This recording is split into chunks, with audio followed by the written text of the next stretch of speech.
அனைவருக்கும் வணக்கம். ஆ, இந்த படம் பண்ணுறதுக்கு 3 ரீசன் இருந்தது ஆக்சுவலி. இப்போ என்னுடைய ஃபிலிம் இதில் நான் பண்ணிட்டு இருக்கிறதுல பார்த்தீங்கன்னா, எல்லாருமே வளரணும்னு நினைப்பாங்க. ஆக்சுவலி என்னன்னா, சில படங்கள் பண்ணணும், சில படங்கள் பண்ணக்கூடாதுன்னு இருக்கு. அது ஏன் பண்ணக்கூடாதுன்னா, இப்போ என்னைய நான் வந்து ஒரு ஷோகேஸ் பண்ணணும், இல்லைனா என்னைய பண்ணணும்னா கொஞ்சம் பெரிய படங்களாவே பண்ணிட்டு இருக்கணும். ஆ, சில சில இருக்கு, உங்களுக்கு தெரியும். இது தெரியாத ஒரு இது இல்ல. பட் அதை மீறி வந்து ஒரு சின்ன படம் நான் நெறைய படங்கள் பண்றேன். சின்ன படம், பெரிய படம்னு இப்பல்லாம் உங்களுக்கு தெரியும் எதுவுமே இல்ல. கடந்த 2 வருஷமா நமக்கு இங்க ஜெயிச்ச படம், ஜெயிக்காத படம்னு மட்டும் தான் இருக்குது. ஒன்ஸ் ரிலீஸ் ஆகுறது வரைக்கும் தான் அது ஒரு பெரிய படமா, சின்ன படமாங்கிறது இருக்கே தவிர, ரிலீஸ்க்கு அப்புறமா இப்ப லாஸ்ட் வீக்கே பார்த்தீங்கன்னா, நமக்கு ஒரு ரிலீஸ் ஆனதுல மேக்ஸிமம் படங்கள் ரொம்ப நல்லா போயிட்டுருக்கு. அதுல எதுவுமே எனக்கு தெரிஞ்சு பெரிய படமா இல்ல. இந்த பெரிய படம் நம்ம எத வச்சு நம்ம ஒரு ஒரு ஒரு அளவுகோல் வைக்கிறோம்னா, அதோட பட்ஜெட், அதுல நடிச்சிருக்கிறவங்க, அதோட டைரக்டர், டெக்னீஷியன்ஸ் இத வச்சு தான். பட் கன்டென்ட்ட நம்பி மட்டுமே படம் எடுக்கிற ஒரு ஒரு ஒரு இது மலையாளத்துலலாம் நெறைய படங்கள் அப்படி பண்றாங்க, உங்களுக்கே தெரியும். ஸோ ஒரு சின்ன நாட் இருக்கும், ஒரு சின்ன ஒரு ஒரு எமோஷன் இருக்கும், இல்லன்னா ஒரு சின்னதா அந்த படம் ஹிட் ஆகுறதுக்கு ஏதோ ஒரு ஒரு கிளைமாக்ஸ்ல ஒரு ரிவீலிங்கோ ஏதோ ஒண்ணு ஒரு சம்திங் இருக்கும்.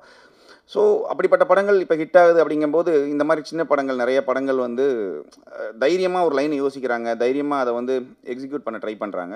ஸோ அந்த வகையில இந்த படம் நான் எடுக்கிறதுக்கு மெயின் ரீசன் கலை தான் எனக்கு ஃபர்ஸ்ட் கால் பண்ணியிருந்தாரு. பண்ணிட்டு இதோட ஒரு லைன் சொன்னாரு. இதுல 2 பேர் நடிக்கிறாங்க. நான் ஆல்ரெடி இதுக்கு முன்னால ஒரே ஒரு ஆள் நடிச்ச படம்லாம் பண்ணியிருக்கேன். ஒரே ஒருத்தர் மட்டும் தான் அந்த படத்துல நடிச்சிருப்பாங்க. அப்படியெல்லாம் பண்ணியிருக்கேன். பட் இதுல 2 பேர் அப்படிங்கும்போது 2 பேர் ஏன் நடிக்கிறாங்க? அப்ப 2 பேர மட்டும் வச்சு படம் பண்ணும்போது போர் அடிக்காதா? அப்ப அவன் 2 பேருக்குமான கான்வர்சேஷன் என்னவா இருக்கும்? என்ன ப்ராப்ளம்? அப்படின்னு கேட்டு கேட்டு போகும்போது ரொம்ப இன்ட்ரஸ்டிங்கா இருந்துச்சு லைன் ஆக்சுவலி. ஏன்னா, இப்ப நம்ம நார்மலா இப்ப YouTube வச்சிருக்கிறவங்களா இருக்கட்டும், இப்ப ஃபோன் வச்சிருக்கிறவங்க எல்லாருமே பார்த்தீங்கன்னா, நார்மலா Instagramலயா இருக்கட்டும், இல்ல எதுலயாவது ஒரு ஒரு ஒரு ஒரு ஸ்டோரியோ, இல்ல ஒரு ஒரு ஒரு வீடியோ, இல்லன்னா ஒரு நார்மலான ஒரு ஃபோட்டோ போடுறதுக்கான பர்ப்பஸே என்னன்னா, முதல்லலாம் பார்த்தீங்கன்னா, மேடை கிடைக்காது. ஒருத்தவங்க பாடுறதுக்கோ, இல்ல வந்து தன்னோட திறமைய காமிக்கிறதுக்கோ, அட்லீஸ்ட் தான் யாருன்னு காமிக்கிறதுக்கே இங்க எல்லாருக்குமே ஒரு மேடை தேவைப்படும்போது, அது சோசியல் மீடியா பயங்கரமா ஆக்குபை பண்ணிருச்சு லாஸ்ட் ஒரு 7, 8 இயர்ஸா. ஸோ ஏதாச்சும் ஒரு கன்டென்ட் போடணுங்கிறது. அதுக்கு பின்னால வந்து மணி மோட்டிவ் கிடையாது ஃபர்ஸ்ட்ல. ஃபேம் தான். நம்மள எல்லாருக்கும் தெரியணும். 4 பேர் நம்மள லைக் பண்ணணும். நம்மள வந்து என்ன சொல்றது?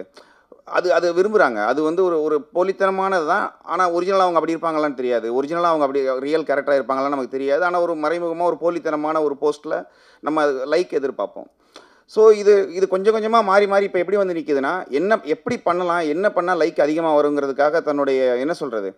அ அவங்க ரியலா இல்லாம கொஞ்சம் ஃபேக்கா ஃபீல் பண்ணி எல்லாமே பண்றாங்க. அது மீடியாவுக்கு அப்புறமா லேட்டரா தான் வருது. நம்ம போடுற ஒரு வீடியோ நெறைய பேர் பார்க்கணுங்கிற ஆசை. அப்படி பார்க்க வைக்கணும்னா என்ன பண்ணணுங்கிறத இப்படி இப்படி எல்லாமே அது பிசினஸ் ஆகுது அதுக்கப்புறம். ஓ! காசு குடுத்தா அதுக்கப்புறம் நெறைய பேர் இது அப்படின்னு ஒண்ணு பிசினஸ் ஆகுது. ஸோ மனுஷ மைண்டு ஒரு பணத்தை நோக்கி போகுது, ஃபேம நோக்கி போகுதுங்கிற ஒரு கான்செப்ட் அதுல ஒரு 2 பேர் ரொம்ப க்ளோஸா இருக்கிறவங்களுக்கு நடுவுல, அந்த அந்த ஒரு எமோஷனும், அந்த ஒரு கோவமும் எப்படி வந்து அவங்கள வேற மாரி மாத்துதுங்கிற மாரியான ஒரு கான்செப்ட் இந்த படம். ஸோ எனக்கு ரொம்ப ரியலா தோணுச்சு. பிரசன்ட்ல நடக்கிற ஒரு விஷயமா தோணுச்சு. அதனால இந்த படம் பண்ணலாம் அப்படின்னு ஒரு ஆசை. அப்புறம் இன்னொரு விஷயம் என்னன்னா, நமக்குமே இப்போ ஒரு மியூசிக் பண்றதுக்குங்கிறது பார்த்தீங்கன்னா, சும்மா வெறுமனே ஒரு ஒரு ஒரு இன்ட்ரோ, ஒரு ஹீரோவோட இன்ட்ரோ, ஒரு ஃபைட்டு இப்படியெல்லாம் பண்றத விட, ஒரு ஒரு 2 பேருக்கு மனசுக்குள்ள இருக்கிற எமோஷன்ஸ் பட் காமிச்சுக்கிற மாட்டாங்க வெளியில. எனக்கு கோவமா இருந்தா, நான் கோவமா இருக்கேன்னு உள்ள தெரியும். ஆடியன்ஸ்க்கு தெரியும். ஆனா அத வந்து சிரிச்சுக்கிட்டே பேசுவாங்க. பட் அந்த கோவத்த மியூசிக்ல காமிக்கணும்னு இருக்கும்.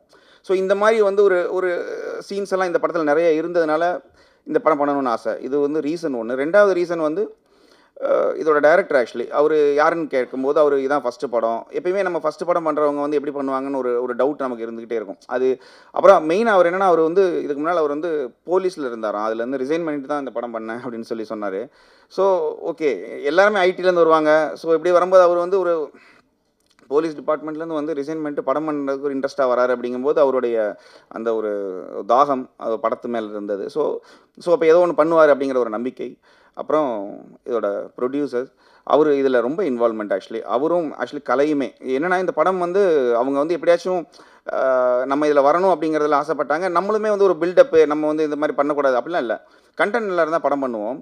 அ பட் ஏதோ வகையில நமக்கு என்ன ஆகும்னா, எல்லா படமுமே பார்த்தீங்கன்னா, ஒரு தடவைலாம் ஒரு மதுரையிலேருந்து ஒரு கால் வந்தது ஆக்சுவலி. அ என்ன ஆகும்னா, அவங்க ஃபோன் பண்ணி இந்த மாரி ஒரு படம் பண்ணணும் அப்படின்னா, ரொம்ப வித்தியாசமான படம் பண்றோம்பாங்க. எல்லாருமே முதல்ல சொல்லக்கூடிய பயங்கர வித்தியாசமான படம் அப்படின்னோனே, சரி ஓகே நம்ம கேட்கலாம். என் நம்பர் எப்படியோ வாங்கி, கடைசியில அவரு என்ன சொன்னாரு, இந்த படத்தில மொத்தமே 3 பேர் தான் சார் அப்படின்னாரு. நான் சரி 3 பேர் நடிக்கிறாங்க போலன்னு நெனச்சேன். அதில என்னன்னா, அவரே தான் நடிக்கிறார், அவரு தான் டைரக்டர், அவரு தான் எடிட்டர், எல்லாமே. அப்புறம் கேமரா யாருங்கன்னா, அவரு என் ஃப்ரெண்டு சார் அவரு எடுப்பாரு அப்படின்னாரு. சரி எவ்வளோ பட்ஜெட் வச்சிருக்கேன்னா இப்போ தான் லோன் அப்ளை பண்ணியிருக்கேன் சார். நான் லோன் அப்ளை பண்ணி எப்படி எடுப்பீங்கன்னு கேட்டால் அவரோட பட்ஜெட்டே ஒரு 2 லேக்ஸ் அந்த மாதிரி ஏதோ படம் எடுக்கிறேன். நீங்கள் மியூசிக் வந்துட்டீங்கன்னா சூப்பராக நம்மலாம் சேர்ந்து பண்ணிடலான்னாரு.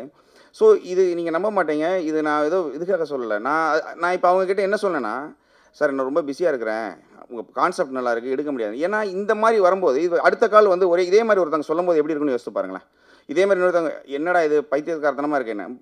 ஸோ எல்லா படத்தோட அணுகுமுறையும் இப்படி தான் இருக்கும். ஆனால் எங்கேயோ ஒரு இடத்துல நம்ம மிஸ் பண்ணிடக்கூடாதுன்னு நினச்ச படம் இது. 2 பேர் நடிக்கிறாங்களா? அப்ப எப்படி இருக்கும்? அப்படின்னு அதுக்கப்புறம் கதை கேட்க ஆரம்பிச்சோம். கதை கேட்டாச்சுன்னா, இது வந்து ஆக்சுவலி ஒரு பெரிய படம் இது.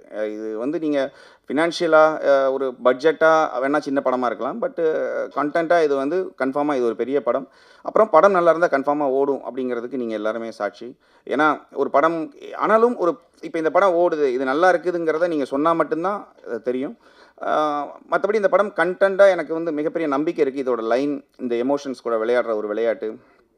ரீசெண்ட் டைமிங்கில் நிறையா எமோஷன் கூட கேம் விளையாண்டு அதில் வரக்கூடிய பிரச்சனைகள் வச்சு நிறைய வெப் சீரிஸ் வந்திருக்கு, நிறையா படங்கள் கூட வந்திருக்கு. பட் இந்த படம் அந்த பேட்டர்னில் இல்லாமல் நம்ம ரியலாக நம்ம நேரில் பார்த்துக்கிட்டு இருக்கிற ஒருத்தங்க, நம்ம பக்கத்து வீட்டில் பார்க்குற ஒருத்தங்க 2 பேருக்குமான ஒரு எமோஷனில் எப்படி இருக்கும் அப்படிங்கிற மாதிரியான ஒரு படம். ஸோ கன்ஃபார்மாக இந்த படம் பெரிய லெவல் ரீச் ஆகுங்கிற நம்பிக்கை இருக்குது. அதுக்கான எல்லா ஒரு குவாலிட்டியும் இந்த படத்துக்கு இருக்குது. இதில் பண்ண டெக்னீஷியன்ஸ், கேமராமேனாக இருக்கட்டும், எல்லாமே நல்லா பண்ணியிருக்கிறாங்க. பிரேம் சார், ரவி சார் எல்லாமே இவங்க எல்லாமே ஆக்சுவலி ரொம்ப சின்ன சின்ன ரொம்ப இல்லை இதில் என்ன சொல்கிறது, மினிமமாக ஒரு 5-6 பேர் தான் நடிச்சிருப்பாங்க. பட் சீன்ஸ் எல்லாமே உங்களை ரொம்ப கனெக்ட் பண்ணி என்ன சொல்கிறது, கொஞ்சம் கூட போர் அடிக்காமல் அப்படியே போயிட்டுருக்கும் அப்படின்னு நம்புறேன். எல்லாருமே அவ்வளோ அழகாக பெர்ஃபார்ம் பண்ணியிருக்காங்க. ஏன்னா பெர்ஃபார்மன்ஸ் ரொம்ப இம்பார்ட்டன்ட் இந்த படத்துக்கு.